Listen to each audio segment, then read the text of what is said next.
Shamaya, you did it. STL Music. Is that good?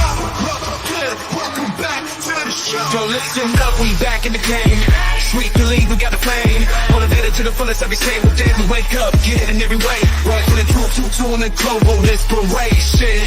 Swap this sports and top news, no hesitation. Sweep the league is back. We always coming back, that's a fact. Wanna tell them that. STL Music, mama, we did it. Where we at? Coach Jill in the house with the flow so tight. Every Rebroadcast, we united. The best show, Monday through Friday. If this ain't different, they lying. We got the energy. When I say sweep, you say the league.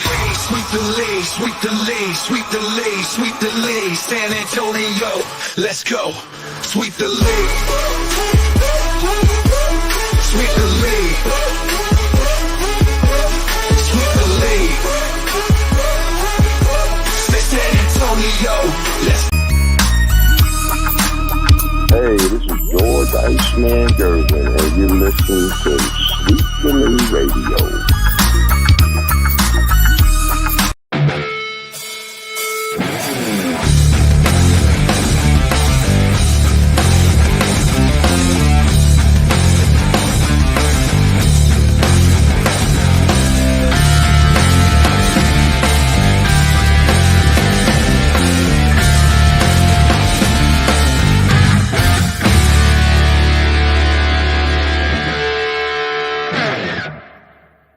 All right, guys, welcome back to Sweep the League. It is the Fun Friday edition of Sweep the League. Rudy Campos Jr. going to be joined by a full panel tonight.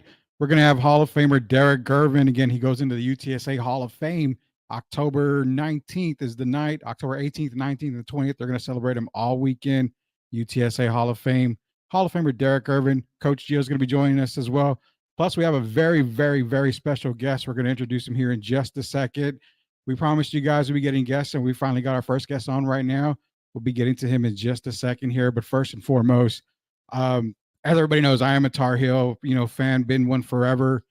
Today, the world of basketball, just not the Tar Heel world, but the world of basketball lost a great person today in Joe Wolf. He played for UNC from 1983 to 1987. One of the good guys in the game of basketball. So from Sweep the League, everybody here, prayers out to Joe Wolf and his family. Again, Joe Wolf did pass away. He had an NBA career. I think he had a basketball career span of over 37 years, which was coaching as a player, just a really good guy in the game. So again, prayers out to Joe Wolf out there, gone way too soon. So yeah, prayers out to Joe Wolf. But nonetheless, we're going to move on with the show tonight. We've got a very special guest. Let me bring on the Hall of Famer first here. It's going to be Derek Gervin, also Coach Gio. Guys, we're not going to waste any time right now. We're going to bring on our guest because we have a lot to get into.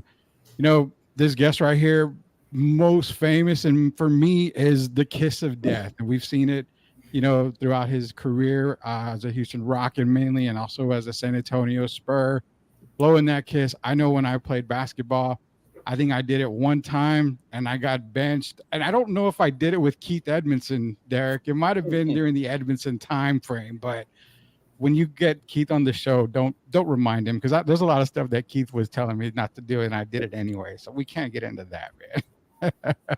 Nonetheless, let's bring him on. It is 3-time NBA champion Mario Elie. Mario, I appreciate you joining us here on Sweep the League, sir. How are you doing today?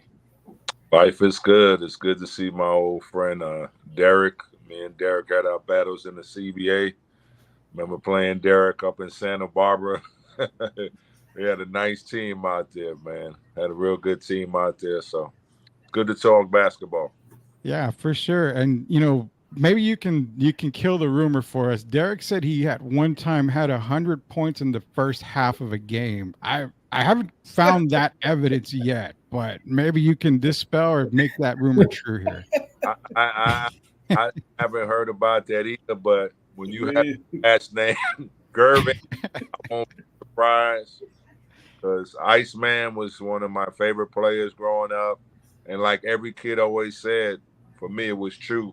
He was my first poster on my wall. Him sitting on the ice with the silver balls, man. Have you ever tried to recreate that poster in any way?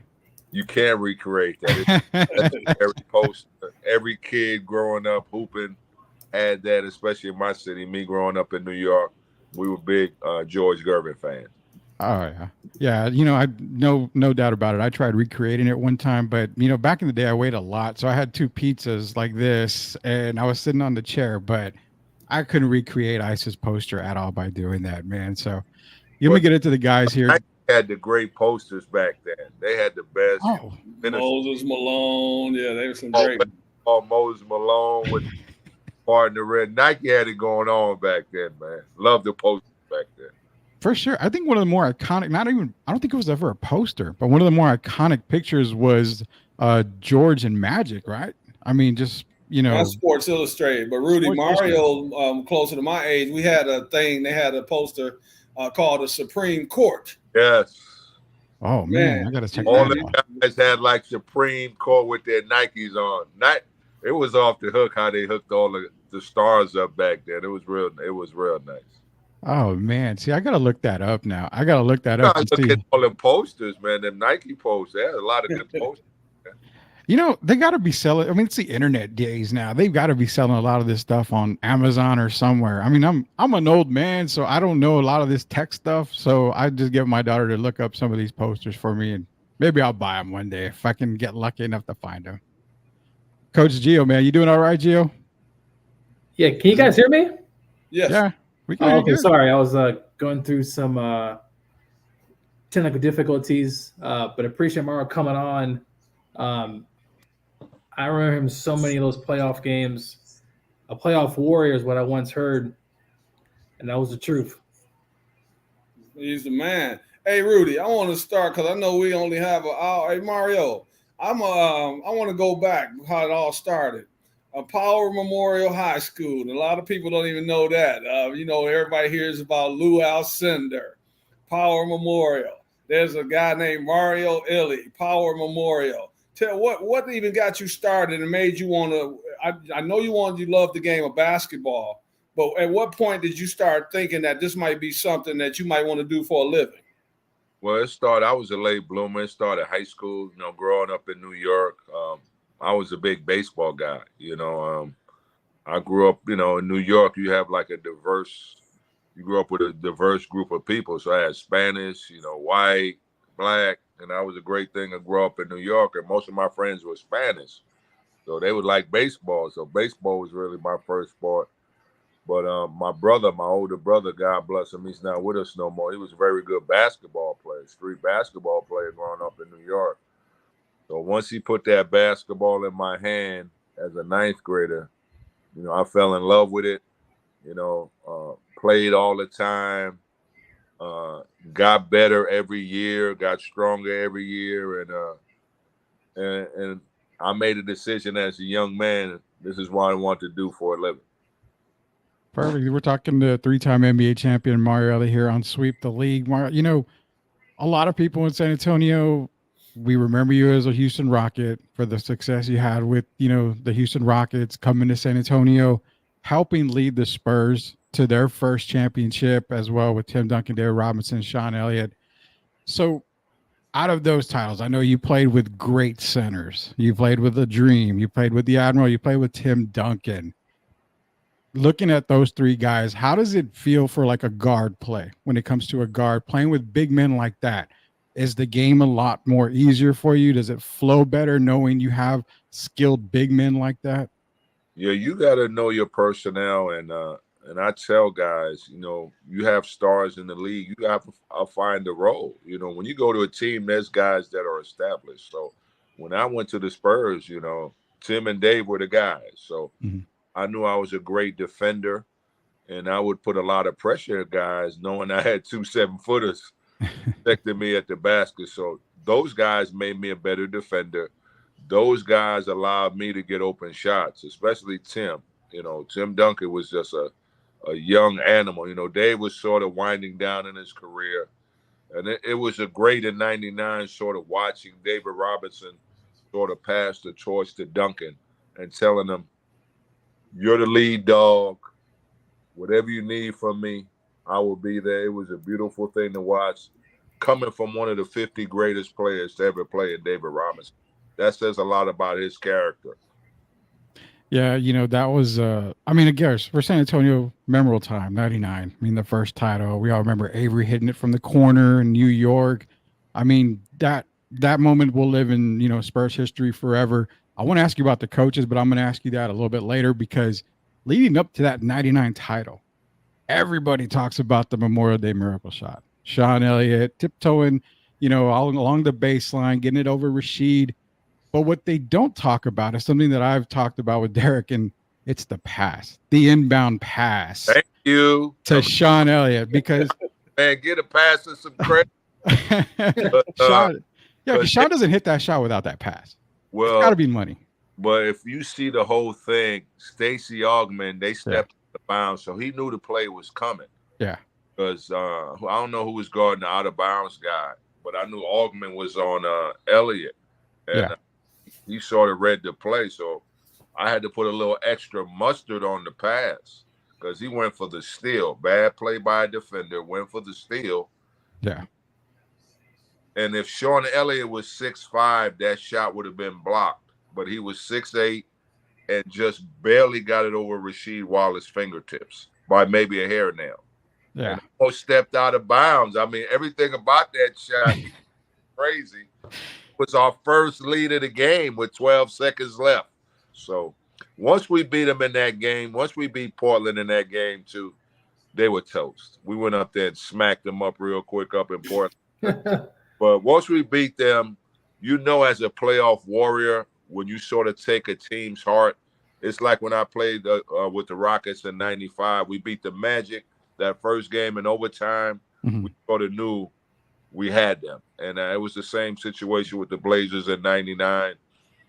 They had a 20-point lead. They were kicking our butt. We walked them down. We beat them. And the way we beat them, and you could see their body language after the game. And Derek could tell you, when you beat a team in a close game, hard-fought game, you could tell when you had somebody. And I felt after Sean shot, that really took the winds out of the Blazers' sails. Yeah, it did. We're talking to Mario Elie, 3-time NBA champion. Coach G, I'm going to do the I can't do the pass to you as good as Mario did, but I'm going to attempt to pass this question over to you here. Quick question. A little bit back on 95. You were down 3-1 against the Suns. Talk a little bit about that series real quick, because being down 3-1 in a series nowadays seems like it's pretty much going to be over. But talk about the mindset going into a game, I think game 5, trying to extend that series and ultimately knocking the Suns out of the playoffs. Well, people don't know a lot of things went on in that playoffs. Our third best player, Vernon Maxwell, sort of left the team in the first round after the second shot. So that was a distraction. And like you mentioned, that game 5, we didn't know if Clyde Drexler was going to play because he was at the Suns hotel with a 110-degree temperature. And here comes Clyde pulling up 35 minutes before the game, looking like SIHT. I can't say it on. It's our show. But looking like shit. So, and we said, how is this guy going to do anything? But his presence and how he was feeling really lifted our team. And we went on and beat him in overtime that game 5. We smacked him at home in game 6. And then your boy in game 7 blew him to send him to the crib. And Barkley ready to retire. We just had a mentally tough group, man. We've been through the wars. We won the year before. We weren't afraid of being on the road. I mean, when you got 2 of the greatest players to ever play in Olajuwon and Drexler, you always have a chance to win. And Clyde doesn't get enough credit how good he was. People downplay him. I'm tired of hearing of Dwayne Wade and all these guys. Yeah. Search on Clyde Drexler on how good he was.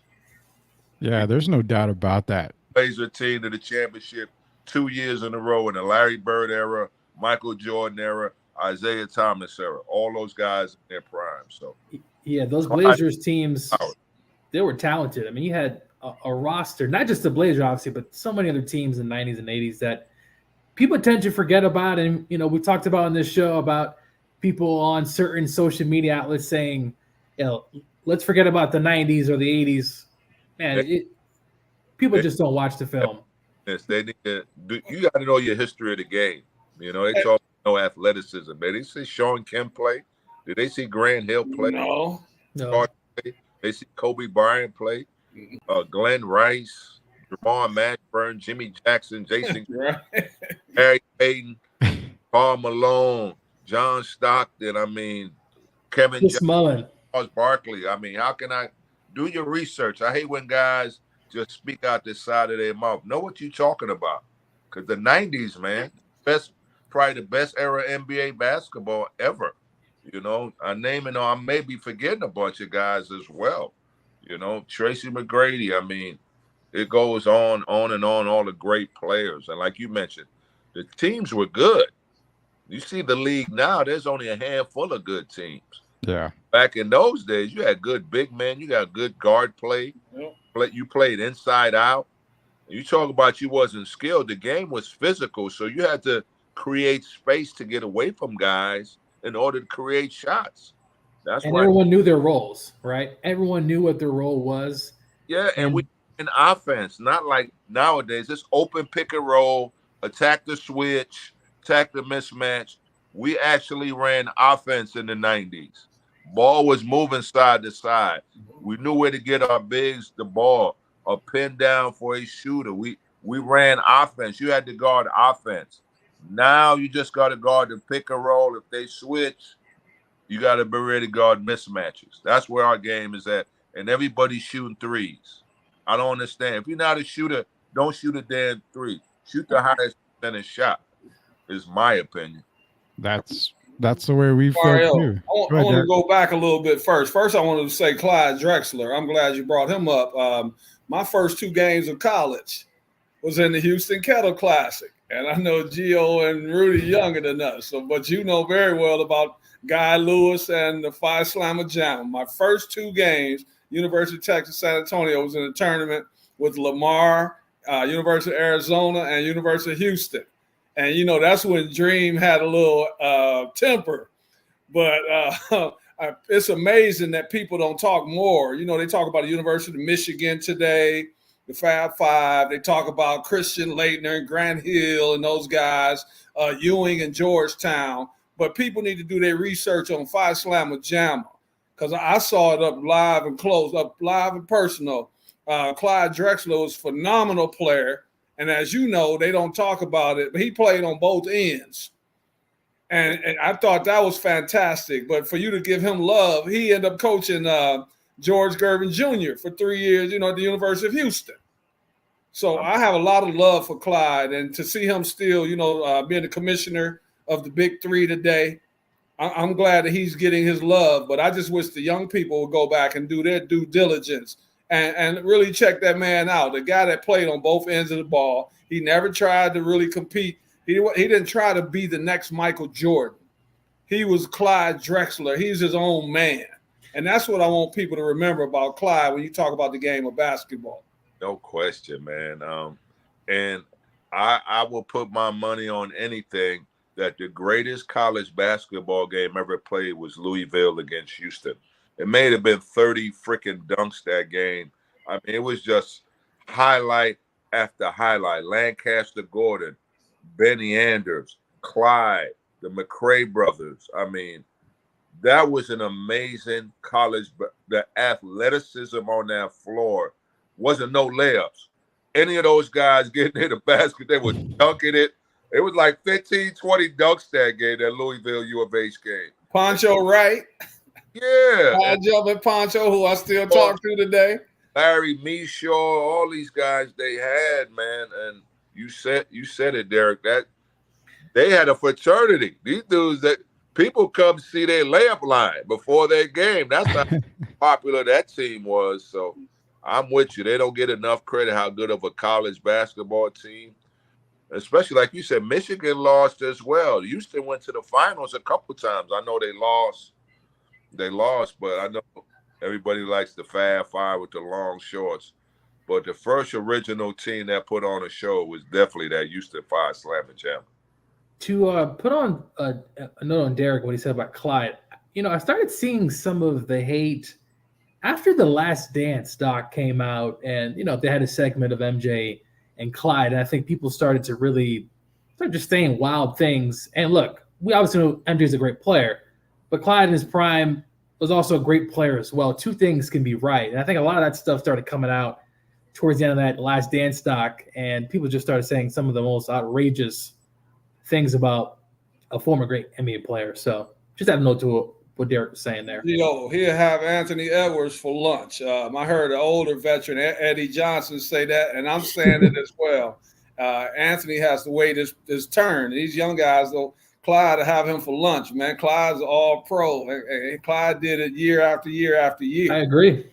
It's too small for Clyde. Anthony Edwards is 6'4", 6'5". Clyde's 6'7". Clyde is a massive human being, and the stuff he can do. Top 10 in steals all time. He's 9th in steals in NBA history. 9th, along with 20,000 points. He's a champion. Name a bunch of two guards who went to the finals 3 times. Clyde Drexler. Drexler's one. Derek, you mentioned the perfect thing. He played both ends. That's what I like about 90s basketball. Guys play both ends of the floor. You seeing games now, these dudes ain't playing no damn defense. I mean, I know Luka Doncic is a great player, but they put him in pick and rolls for a reason, right? Because he can't guard. He can't guard. He's always got his hands up like he never fouled. Come on, bro. Come on, bro. You got your hands up. Get your ass back on defense. What about that?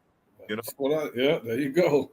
So love a lot of these good young players. Like I know they talk this about Steph Curry, but Steph Curry plays one end of the floor. Klay Thompson was guarding his matchups in his prime. Klay played both ends. Yeah. It's Magic Johnson and Isaiah Thomas, to me, are my 2 favorite point guards in history. Isaiah Thomas, I know he's an asshole to the Bulls not shaking their hand, but that man is the second greatest point guard I ever seen in my life. Do you put Oscar in there? Because I don't know, Oscar, do you consider a point guard or? And see, that's where I'm getting problems with, like Lillard and Curry. I mean, when's the last time Curry had an 18-assist game? Magic was doing that on the regular. Isaiah was scoring and doing that. I love Steph. Steph is the greatest shooter, but you got to show me assists, and do you guard your position?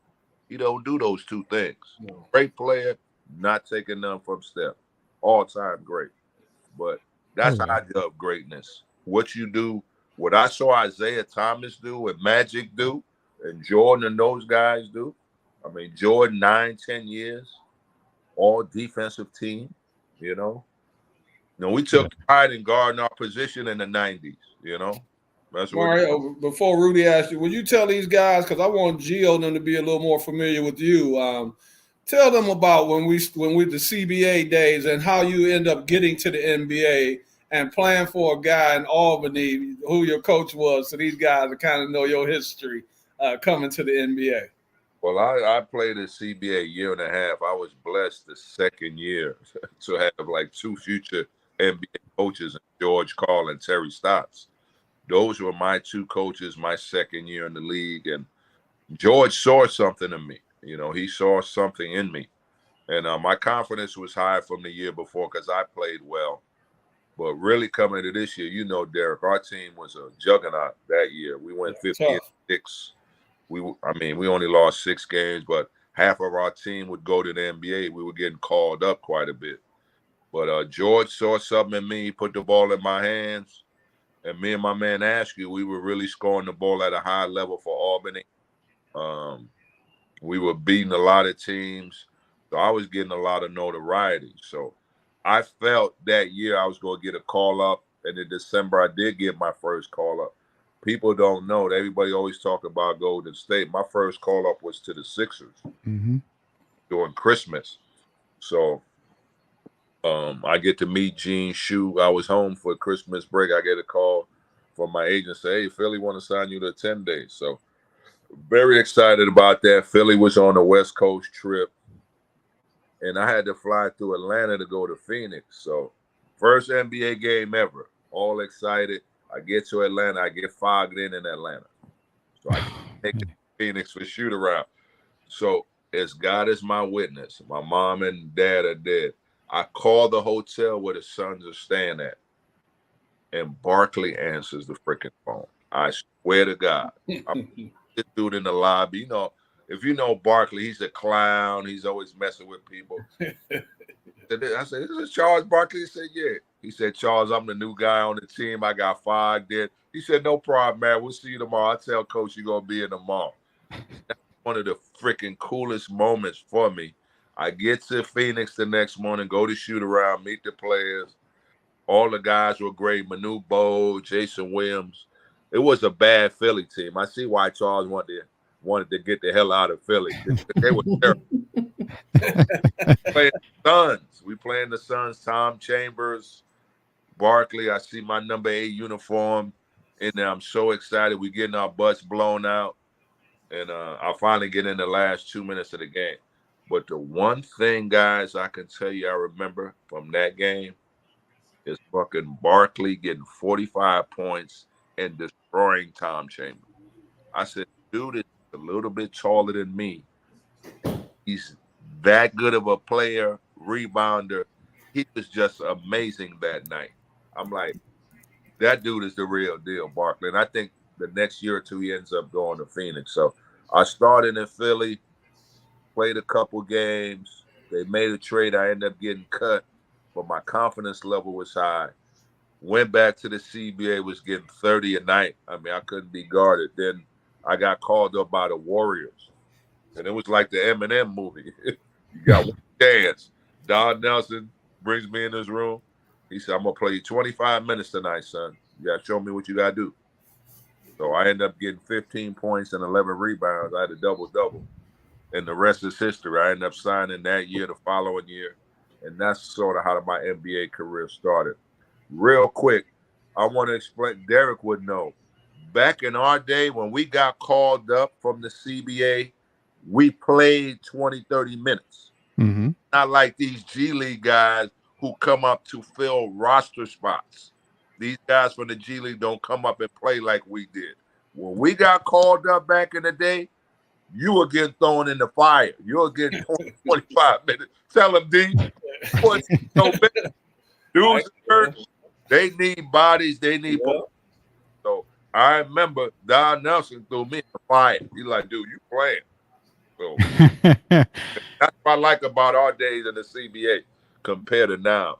We play George Karl, Rudy Tomjanovich, Don Nelson, Greg Popovich. I mean, damn. Rick Adelman. Ooh, Rick Adelman. Scott Skiles, my last year my last year in Phoenix, he was there with me. But great coaches, like you mentioned. And Terry. I can't leave Terry out because he was my first assistant coach. You remember Gerald Oliver? That's my guy. That was Fort Wayne. When I went to Fort Wayne, was my first team CBA. Gerald was the head coach, and Terry Stodge was the assistant. And even then, Terry and George Karl were best friends, and they traveled everywhere together. Yeah, so I'm just trying to give you guys some knowledge about, hey, I tell Gio, because Gio, what are you like, 34, 35, 34?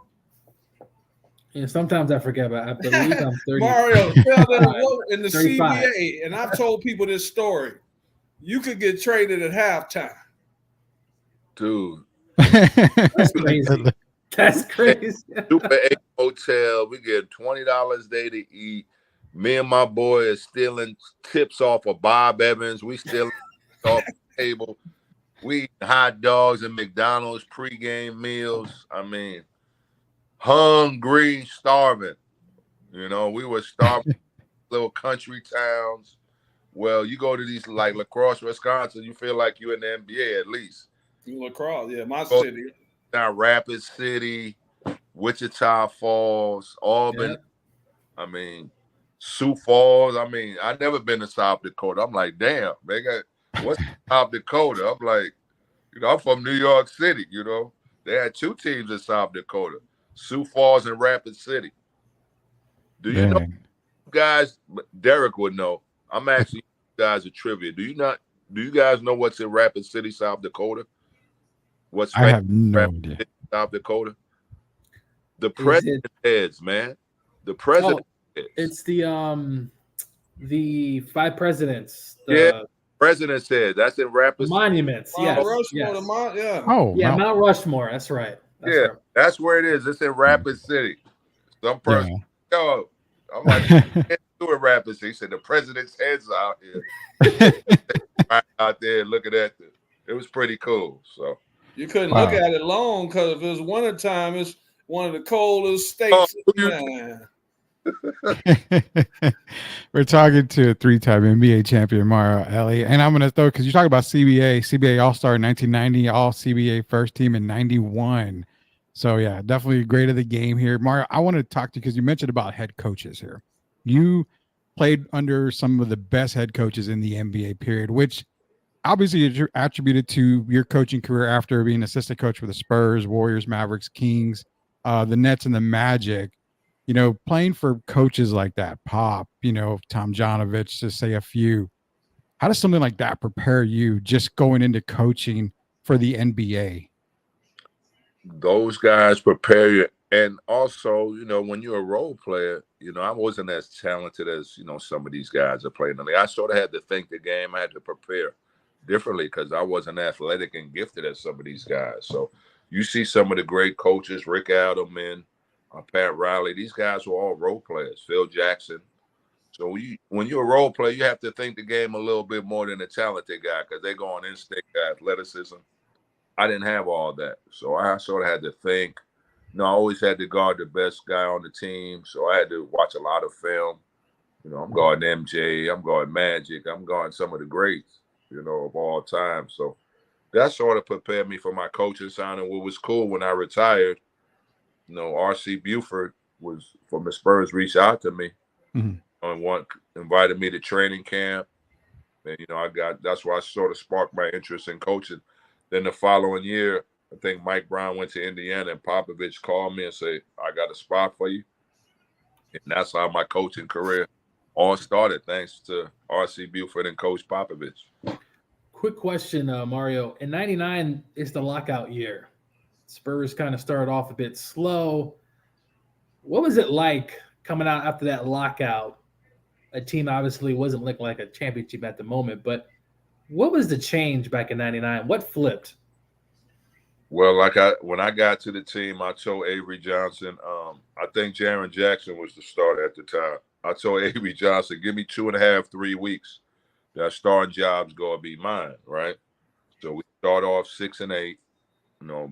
Popovich's head is on the guillotine. They ready to fire his ass. So they come in, Pop Cummins the next day, said we making a change in the starting lineup. They put me in the starting lineup. We win 16 games, I think. We win like 16 games in a row. Big game against Utah. Tim Duncan dominates Karl Malone. Then we go on and win the West. And then we go on to the playoffs and have an amazing playoff run. So Go ahead. Championship experience coming from Houston. And I took a lot of flack early in the season because I felt David Robinson and Tim Duncan weren't playing up to their capability. And, the San Antonio Express really hammered me. Say, oh, these are the nicest guys. Why is this guy getting on them? But when we won the championship, the first phone call I got was from Greg Popovich thanking me for challenging those two guys. I had the credibility coming to that team, winning 2 championships, and became sort of one of the leaders on the team. So those guys were great guys. They allowed me to be myself, and they listened. They listened, and we won that first one, and Spurs went on and won 4 after that. So it was great to be part of the first one. Hey, Mario, Right. three guards real quick that nobody wanted to mess with. Like Mario Elie, Vernon Maxwell, Alvin Robertson. How did I know you were going to say that? Those 3 guys, definitely. Mad Max. I got to get Al first, Vernon second. You talk about some warriors, some great defenders, some great competitors. Great name there, Derek. I tell everybody, y'all better Google Alvin Robinson, how good he was.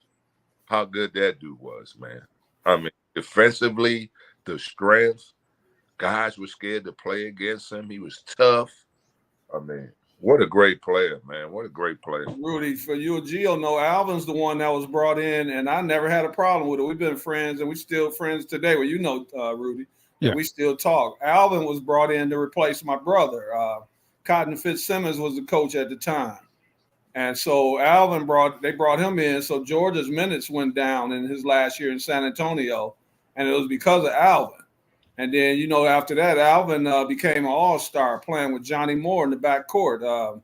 But yeah, I had to bring you three guys up because you, Vern, all you three guys are still special to me. And when you can get guys like Tim Duncan and David Robinson and Akeem Olajuwon to listen to you guys, man, that speaks volumes. Yeah, that was the great thing about that. Guys respected because they knew how I worked. They knew how I competed. And Dream saw that. Tim and Dave saw that. And we're all still friends to this day. And it's great. That's the great thing about winning a championship. And when I go to San Antonio, just last year, going there to get scouting, it's all love, man. I mean, my first preseason game last year, my first Spurs preseason game, the PR guy comes to me and says, Popovich is going to take a timeout and he's going to point and acknowledge you. And for a guy at his caliber to understand what I brought to the first team, I wasn't a superstar on that team, but he understood my role and the respect he has for me still to this day means a lot, coming from a Hall of Fame coach like that. And every time I go there, it's love. You know, Will Seven in the training was a trainer there. When they hugged me, they loved seeing me. So Tom James. Coming looking at that 99 banner, coming in the building, and still the workers there recognize me. So it's all. You remember Tom James? That's my guy. Because I remember Tom used to get the Spurs uniform. Tom was the guy who did the laundry stuff, took it to the laundry mats. And so I used to run into him at the laundromat with a whole bunch of Spurs gear. And I'm so happy for their success, man. They're just great people. And like I said, still to this day, it's been 20-some years since I played for them. And it's love all the time. Gracie and RC still got some of the same people working for them. That's why Spurs are one of the best organizations in sports. They get it. They get it. When guys leave, they bring guys back. They don't never forget about players. And it's always love. It was great going back to the 50th anniversary last year. Had a great time, showed me a lot of love. So always have respect for that organization. And we know for a fact that Spurs fans all over, when we talk about 99, they always mention, you in those comments and, the fan reactions, because it always takes something when it comes to championship teams, especially in the 90s, early 2000s.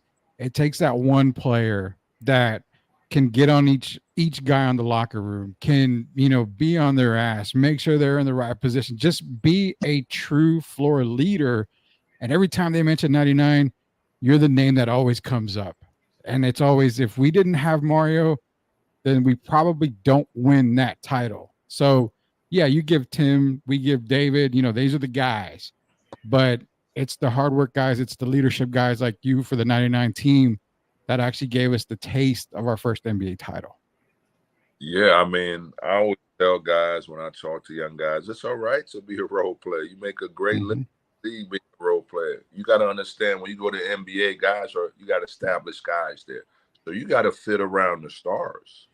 That's your job, is to fit around the stars. And I was blessed to play with three of the greatest big men ever. I mean, you could throw Barkley in there, even though I caught Barkley towards the end of career. I mean, I played with four of the greatest forwards/centers ever, and they made my life easy. And great people. I mean, we friends all still to this day. Talked to my buddy Sam Cassell the other day. When you accomplish something like that, I mean, it's a lifetime. It's great to see Sean Elliott doing TV still for the Spurs. So when I go to the games, I sit and talk to my boy. 5-0, and I see 5-0, he gives me a big hug. So it's always good. And me and Avery talk all the time, the little general. So me and him talk all the time. So when you accomplish something like that, it builds a great bond. And when you talk about it, I can remember everything like yesterday. I mean, it's great when you win. You remember the memories, the tough times, like you mentioned, Derek. Down 20 to this tough Portland team. Rashid, Sabonis, Brian Grant. That was their front line. They had 6'10", 7 foot, 7 foot. You got J.R. Ryder. You got Greg Anthony. You got Damon Stoudemire. You got Jimmy Jackson. They had Walt Williams. They were stacked. I'm like, how are we going to beat team? But we figured out how to beat them, man. It was crazy. In the series before, remember, they just beat the Jazz, right? Took out the Jazz in that series, a physical series, and.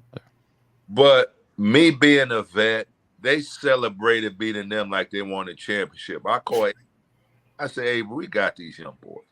They celebrating like they won already. You know, they had their shirts off, jumping at half court. Y'all remember that celebration?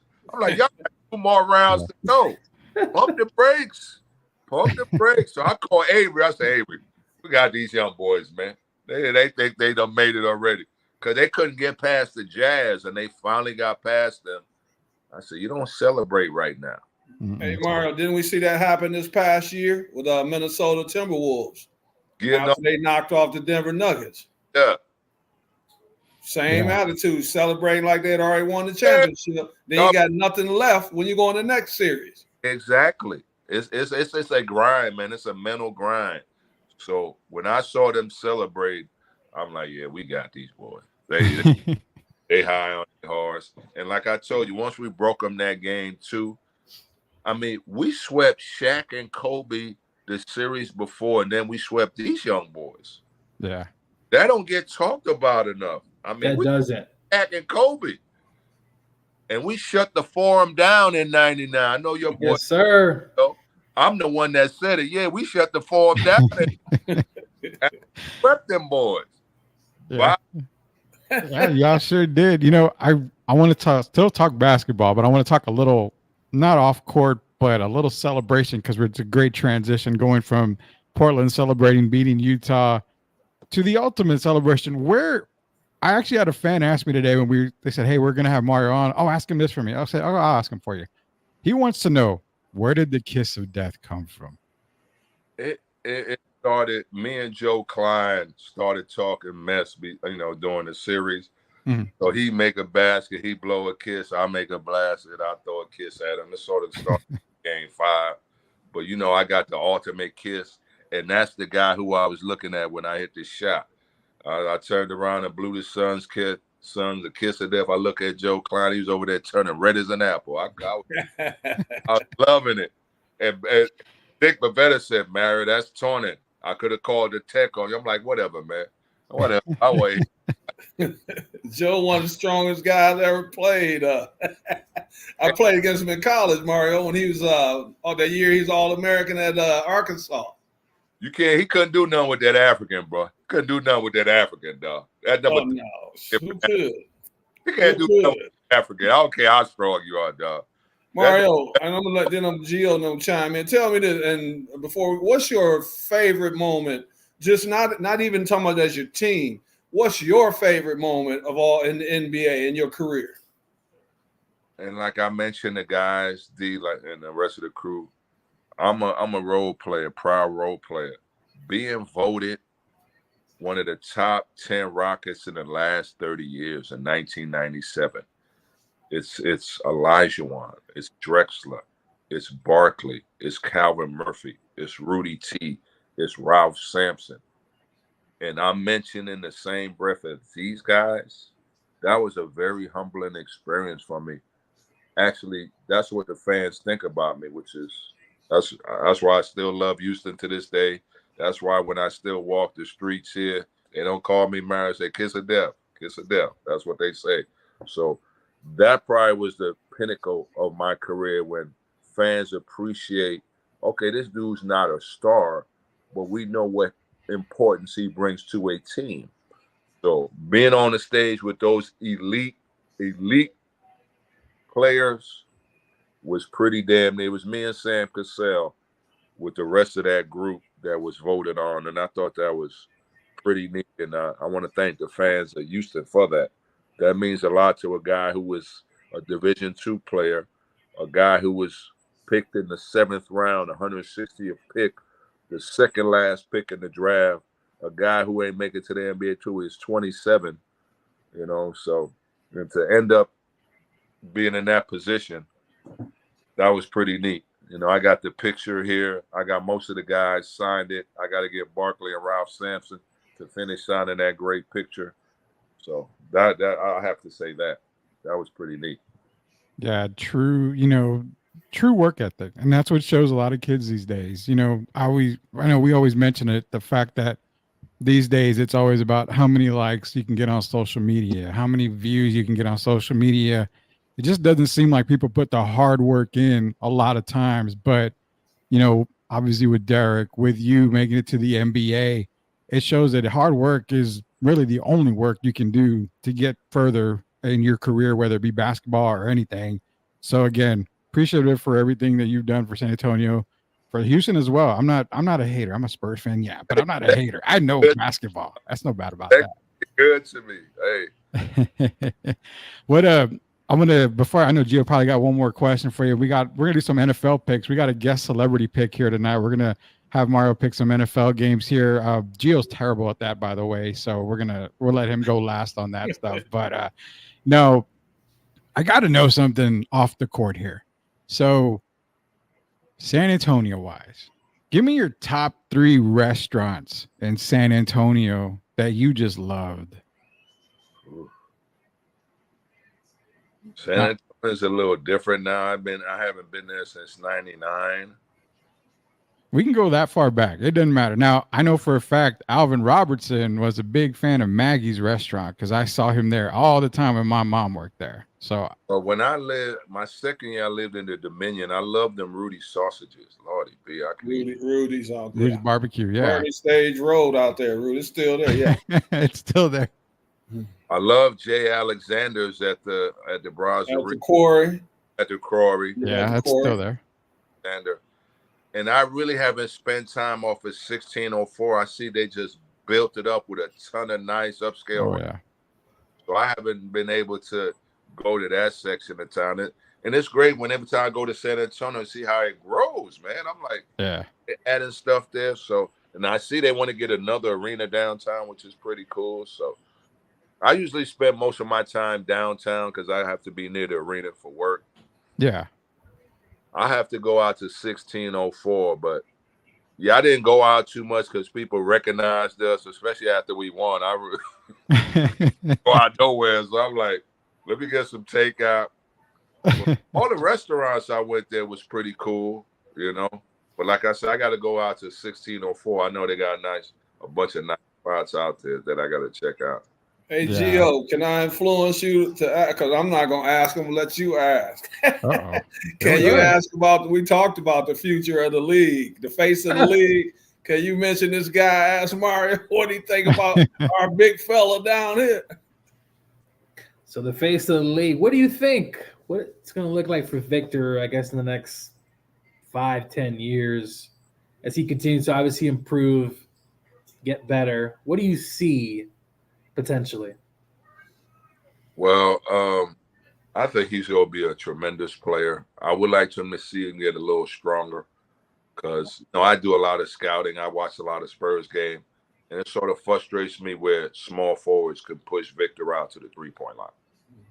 You can put a small forward on him. You don't have to put a center on him. It's strength-wise, but super skilled. And when I watch him warm up, he barely touches the paint. And that bothers me too. I know he wants to be a 7'3" Kevin Durant, but his effectiveness is around the hole. When he picks and rolls, there's nothing nobody can do. When you throw the lob to a 7'3" guy, and nothing nobody can do.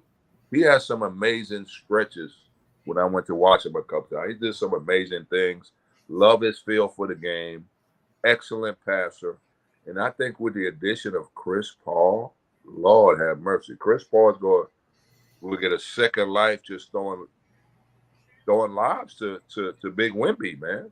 I mean, Mario, what about though when they can't run the pick and roll? What about him as far as on the mid post area? At some point, isn't he gonna have to be able to face up and take that pounding when he's dealing with guys like Draymond that are gonna into his legs?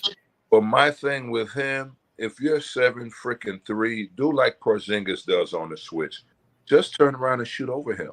Why even fighting him? He has a nice touch. He has a nice little jumper.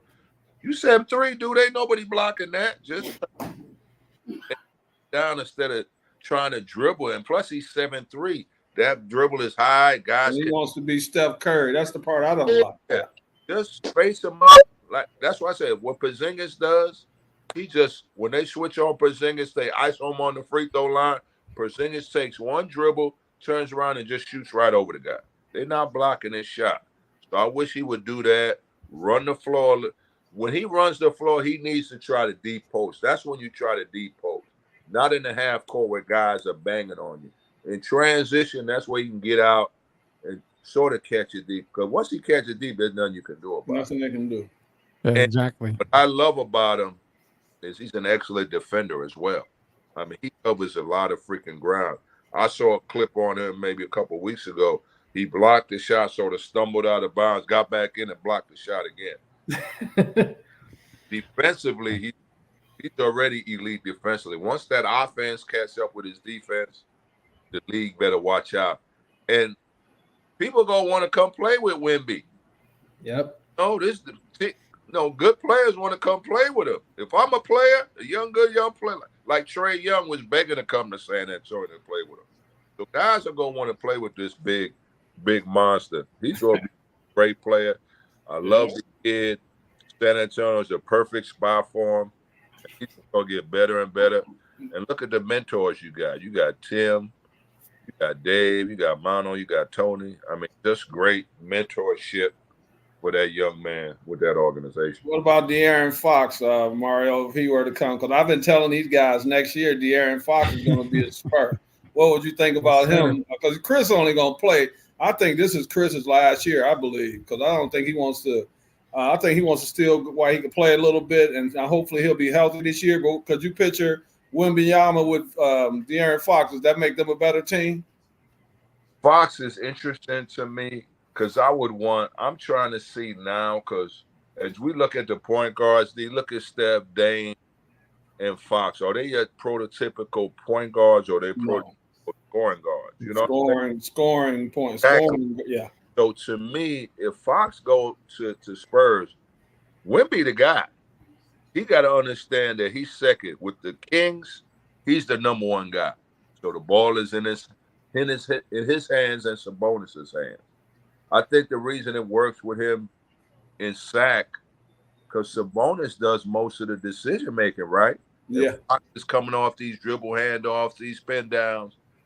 I would prefer a Stockton, Chris Paul, younger version with Wemby. You know what I'm saying? A guy, you gotta get him the ball. He's that guy. He's a number one guy.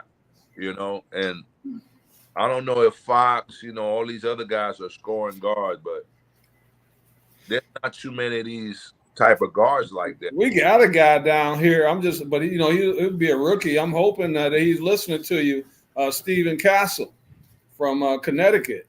I think he can be the type that's a point guard, a true point guard. Yeah, and his size, dude's like 6'5", 6'6". Yeah, about 6'5". Yeah, Stephon Castle's going to be – it's going to be a good one. That's why it's always hard for me to judge the top point guards. I mean, Tim Hardaway, I played with Tim Hardaway. Tim Hardaway, Damian Lillard, these guys to me are more scoring. Magic, Stockton, Jason Kidd, Steve Nash, Mark Jackson. Those were more the traditional point guards. So you got these like Halliburton. Is he a point guard?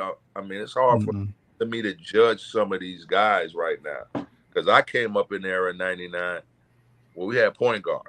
Kevin Johnson give you 40, but he give you 18 assists as well. A lot of these guys are score. Give you high assist numbers. Yeah, a point guard that Derek knows who my number one point guard is, who I copied my game after him, was one Mark Price, actually in Cleveland. I mean, everything about Mark's game I loved, 100% of. Step through, great pick and roll guy, just basketball IQ off the charts. Mid-range.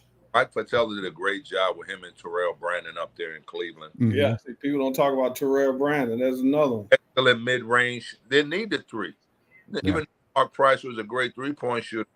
Well, his mid-range was he had that wet piece, Mark Price, and he had the quick trigger too, dog. He was great. Boy, that boy was nice, man. Mark Price. Oh yeah. He's with Elo and Harper, Brad Daugherty, and Larry Nance. Prime Ron Harper that people don't know about. And Harper was nice before the knee surgery. They don't know about surgeries, boy.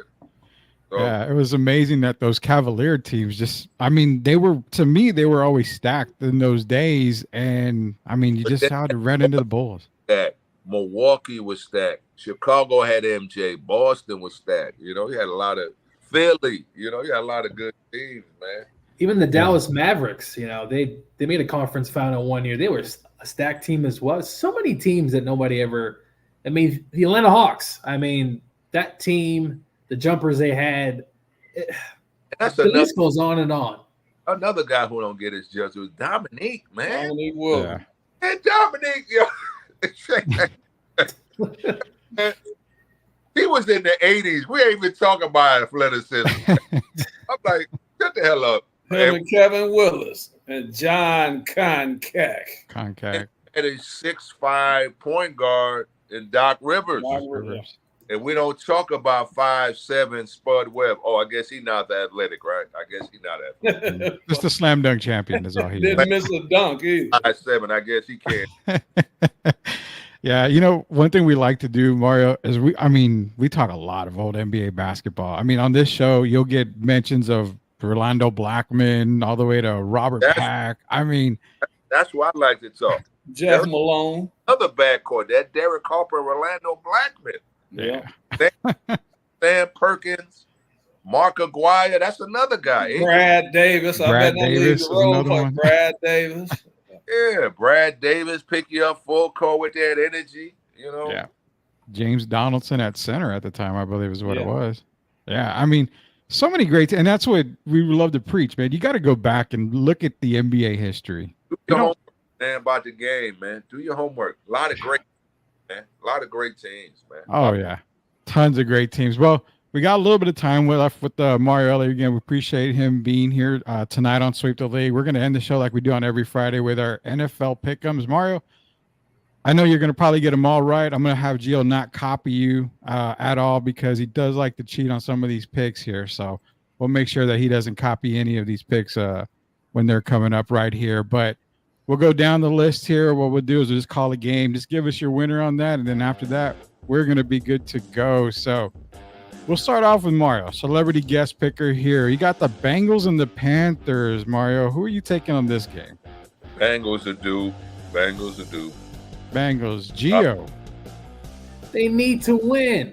They need to get a W. If not, their coach is going to get fired. The Bengals found a way to win somehow, some way. There you go, Derek.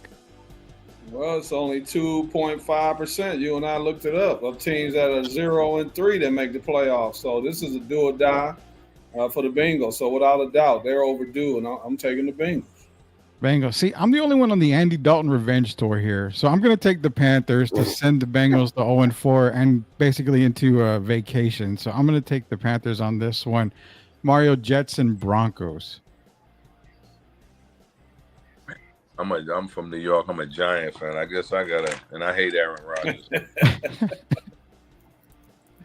I don't believe in Bo Nix. I'll go with the Jets. Going with the Jets. Gio?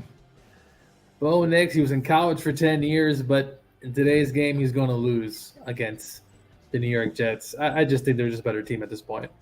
Derek, Jets and Broncos. Well, I already told you, I think out of the 6 games, the Jets are at least 4-2. So I'm going Aaron Rodgers and the Jets for sure. We're sweeping. It's going to be Jets along the way. Mario, Houston Texans and the Jacksonville Jaguars. No, I'm hometown. I love Coach D'Amico Ryans. I love what they're doing. Jay Brown. I'm going with the Texans. With the riding with the Texans. Gio, Texans or Jags? This is a tough one. Both teams looked pretty disappointing. I think the Bills, we can all agree, looked the worst. The Jags looked the worst last week. Give me the Texans. The Jags got to get it together, but I just think Texans play better. They win this week. Derek, Texans, Jags. Not even the question.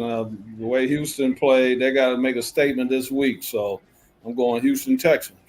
Rams and Bears. We'll start with Mario on this one. Rams and Bears. I'm a Sean McVay fan, man. I want Caleb to do well. And where are they playing? In Chicago or California? Yes, sir. Soldier Field in Chicago.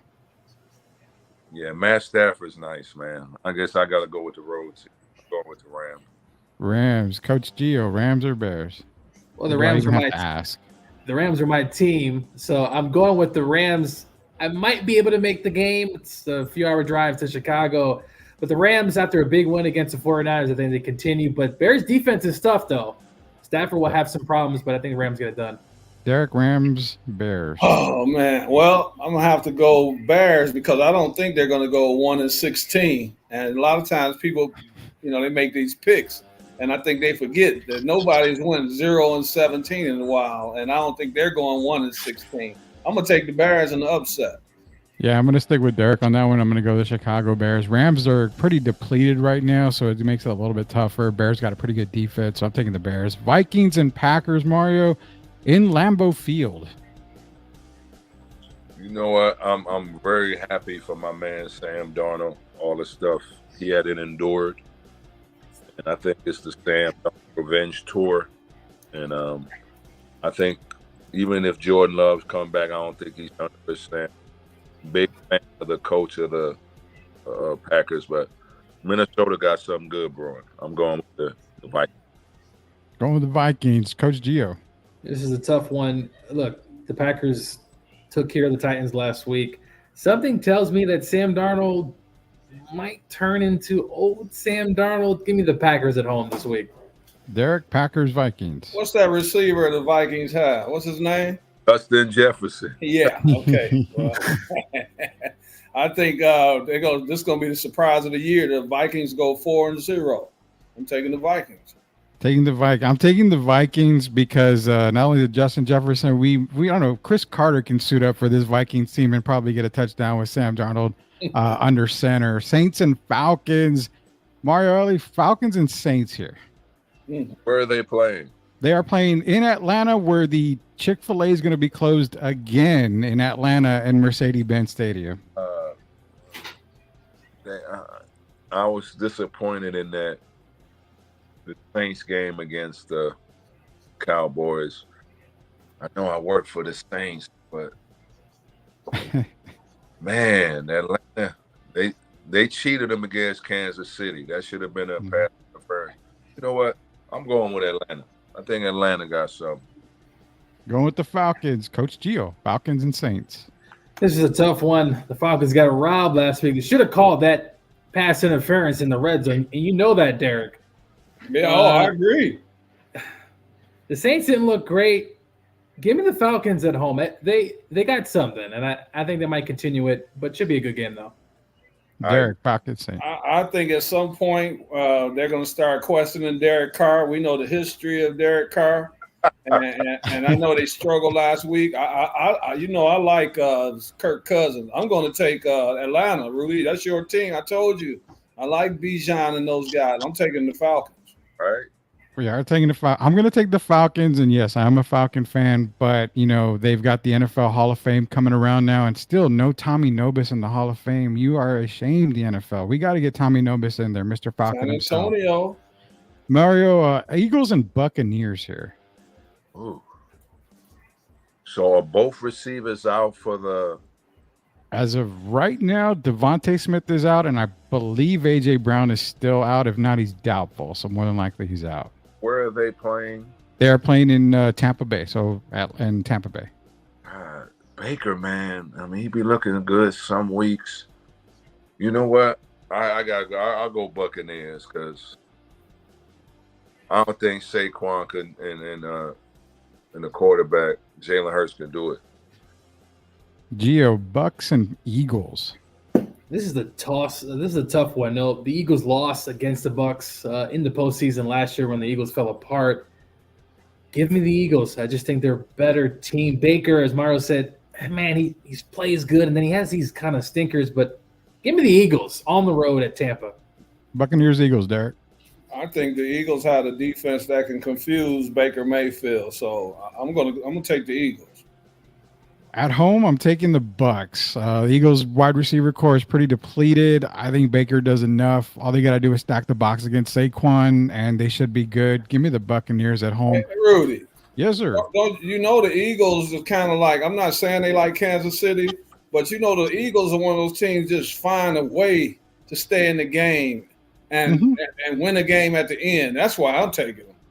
Yeah, I mean, they do. But at home, and then, like I said, kind of like the Rams situation, depleted wide receiver core, I just like the Bucks in this one right here. Steelers and Colts, Mario, they're going to be playing in Indianapolis for here. Yeah, I'm a big Tomlin fan. I'm very happy for Justin Fields. That TJ Watt, man, that Pittsburgh defense, long as Justin Fields don't make no mistakes, and I think Richardson, he runs too much. Mm-hmm. I got to go with the Steelers. I'm going with the Steelers. Colts, Steelers, Gio. This is a tough one for me. I'm going with the upset this week.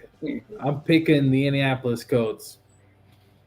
Derek, Colts, Steelers. The Steelers, I know they're undefeated, but they've only scored 51 points in 3 games.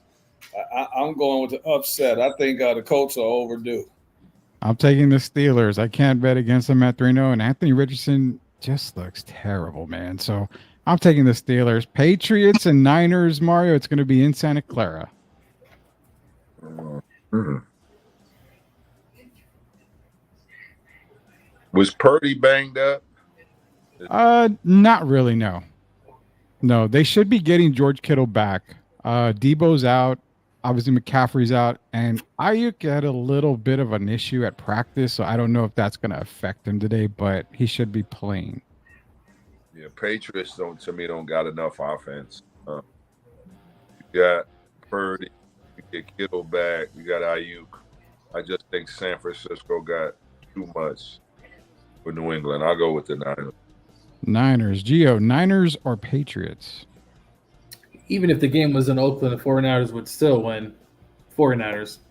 49ers. Derek? Experience wins. I'm going 49ers. Man, if this was my birthday, I would pray for a birthday gift and a birthday wish happen. I'm going with the Patriots on this one. I think the Patriots come in with Kobe Brissett. I don't know. It just has a bad feeling that it's going to be a bad weekend for the 49ers. I'm sorry. I picked them. As a Rams fan, I hope you're right, Rudy. But as kind of a realist, I find it hard to believe that Patriot team we saw last week. But as Rudy could be onto something, from week to week, teams look very different. We saw the Panthers look like a Super Bowl team last week. Exactly. Commanders and Cardinals, Mario, it's going to be played in Glendale. Wow. Man, look good. I don't think the rookie going to get it done on the road. I think Kyler and them going to get it done. Great offense. Taking the Cardinals. Gio, Cardinals, Commanders. This is tough. I think it's going to be an entertaining game. Both quarterbacks like to run. I think the Cardinals' defense is better than the Commanders. Give me Arizona. Derek, Cards and Commanders. Yeah, I'm going to go with Kyler Murray, man. It's hard for me, but I'm going to go with Kyler Murray. Clean sweep. We're all taking the Cardinals. Mario, Browns and Raiders in Nevada.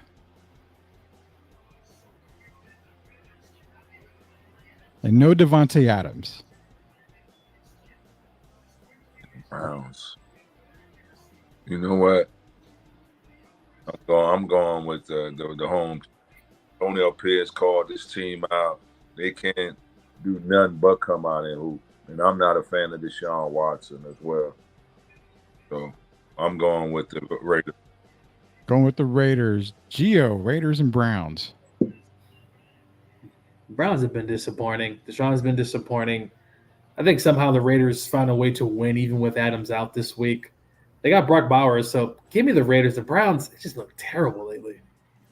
Browns and Raiders, Derek. I'm going to say the Browns make a big play defensively that wins the game. We know Deshaun has been stinking it up, but I think Cleveland's overdue, and I think their defense is going to win this one. I'm taking the Raiders in this one. We've got a couple more games left. Chiefs and Chargers. The lucky Chiefs are going into California to play the Chargers. Mario, what are we looking on this one? Man, Jim Harbaugh go work his magic.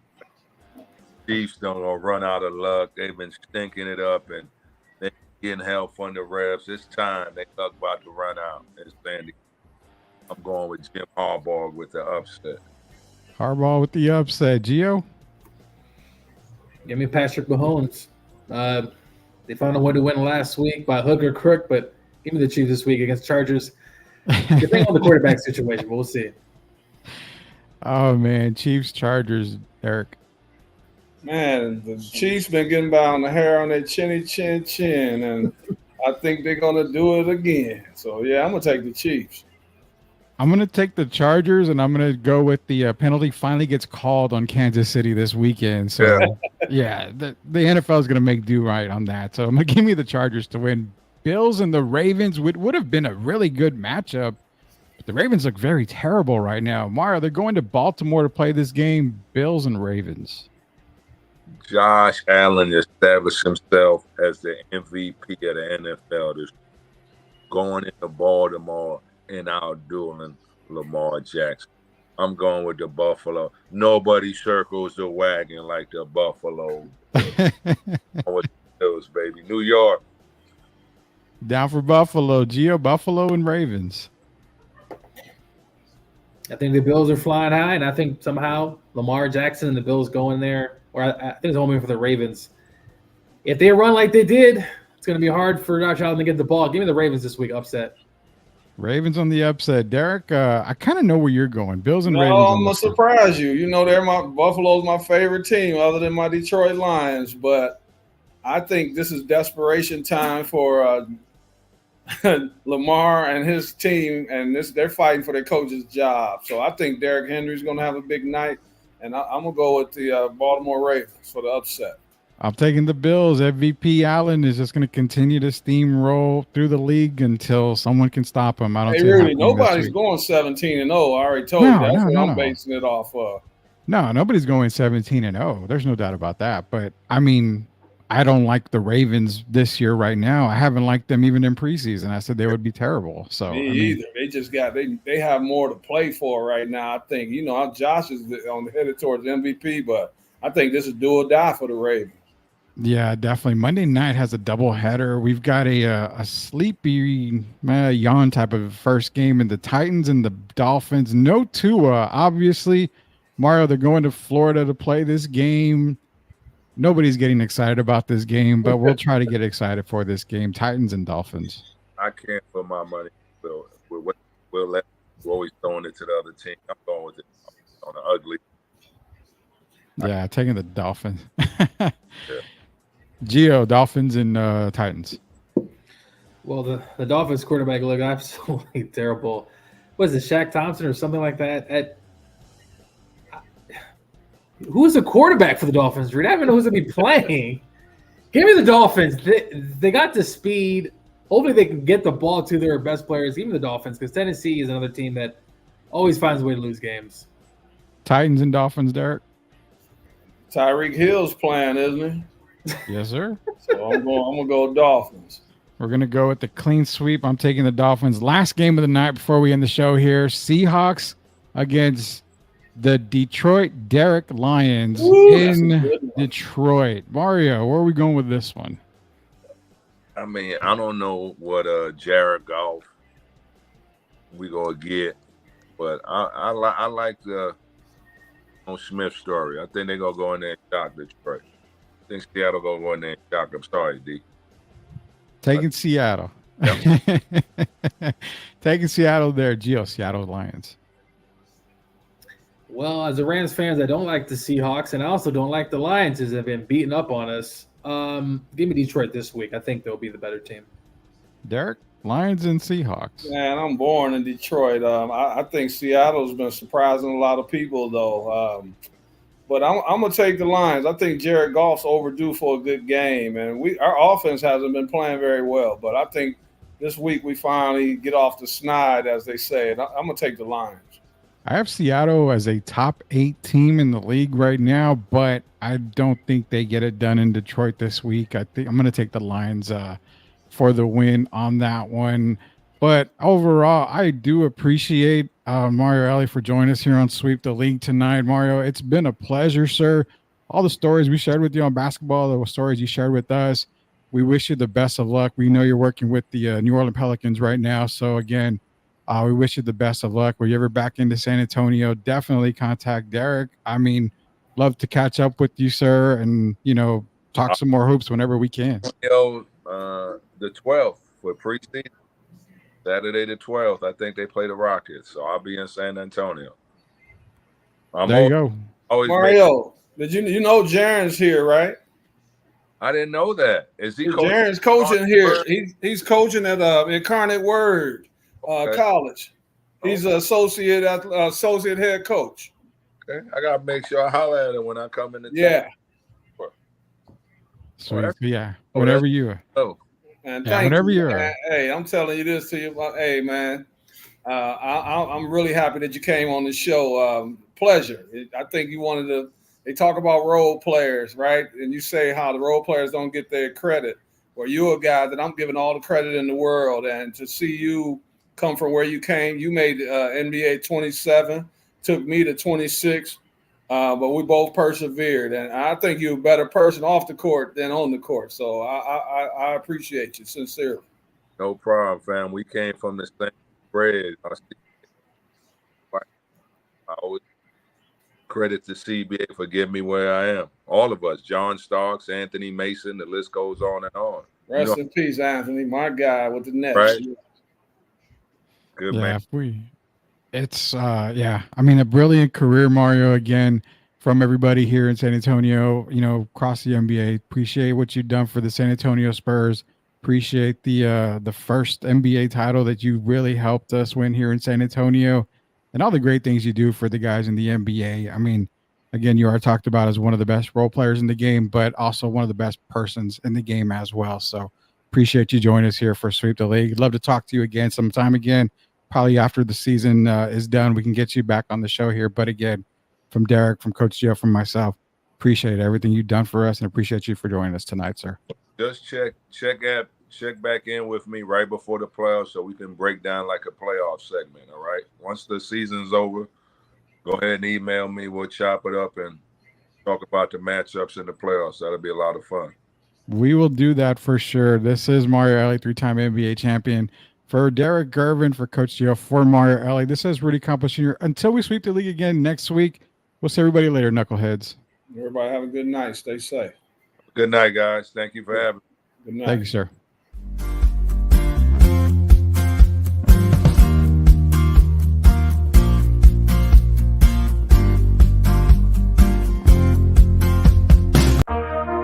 Yeah, this for the family.